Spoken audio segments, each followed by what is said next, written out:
Xin kính chào quý vị. Ngày 23 tháng 9, EU và Indonesia đã chính thức khép lại quá trình đàm phán Hiệp định Đối tác Kinh tế Toàn diện CPA và hướng tới việc ký kết Hiệp định Thương mại Tự do song phương. Điều này cho phép các sản phẩm cá ngừ của Indonesia và nhiều sản phẩm nước khác được miễn thuế xuất khẩu khi sang khối thị trường này. Hiện tại thì chưa có thông tin chi tiết về hạn ngạch ưu đãi thuế quan cho các sản phẩm cá ngừ xuất khẩu của Indonesia sang khối thị trường này, nhưng việc này sẽ làm gia tăng cạnh tranh tại thị trường cá ngừ EU. Theo số liệu thống kê của Trung tâm Thương mại Thế giới, Indonesia trong những năm qua là một trong 10 nguồn cung cá ngừ lớn nhất cho EU, chiếm 3% tổng giá trị nhập khẩu cá ngừ của khối này trong năm 2024, đạt khoảng hơn 104 triệu đô. Kinh mạch xuất khẩu cá ngừ của Indonesia sang EU đang có xu hướng tăng lên. Trên thị trường thế giới, Indonesia đang là nước xuất khẩu cá ngừ lớn thứ 5, cao hơn cả Việt Nam. Giá trị xuất khẩu các sản phẩm cá ngừ và cá thu ngừ của nước này đạt khoảng hơn 1 tỷ đô, chiếm hơn 17% tổng kinh mạch xuất khẩu thủy sản của nước này. Và đây cũng là nhóm sản phẩm xuất khẩu chính của Indonesia sau tôm.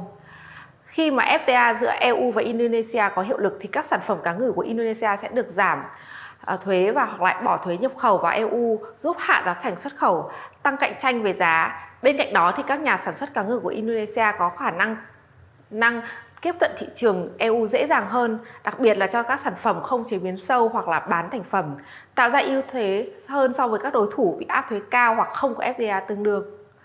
Việc Indonesia được miễn thuế nhập khẩu dự báo sẽ làm gia tăng nguồn cung cá ngừ cho EU, kéo theo áp lực cạnh tranh mạnh về giá. Cấu trúc thị trường có thể thay đổi khi các quốc gia chưa có FTA tương tự sẽ mất dần lợi thế. Ngoài yếu tố giá, chất lượng truy xuất nguồn gốc và tuân thủ các quy định về chống khai thác bất hợp pháp, không khai báo và không theo quy định IUU, tiêu chuẩn về môi trường cũng sẽ trở thành một thước đo cạnh tranh ngày càng khắt khe tại thị trường EU. Đối với Việt Nam thì thỏa thuận Indonesia và EU đặt ra không ít thách thức.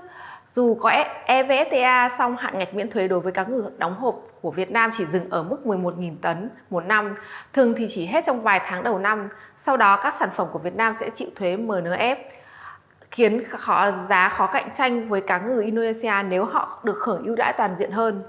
Bên cạnh đó thì ngành cá ngừ Việt Nam có nhiều vướng mắc nội tại chưa được tháo gỡ như thiếu hụt nguyên liệu trong nước, quy định về kích cỡ cá ngừ vằn tối thiểu được phép khai thác khiến cho nhiều tàu cá khó đáp ứng, và việc nhập khẩu nguyên liệu từ nước ngoài thì lại vướng về quy tắc xuất xứ khi xuất sang EU.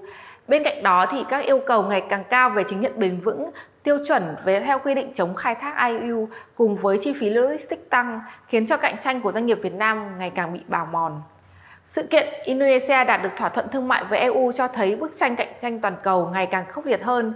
Nếu không có giải pháp kịp thời, cá ngừ Việt Nam sẽ đối mặt với nguy cơ bị thu hẹp thị phần tại một trong những thị trường chiến lược nhất. Xin cảm ơn quý vị đã chú ý lắng nghe.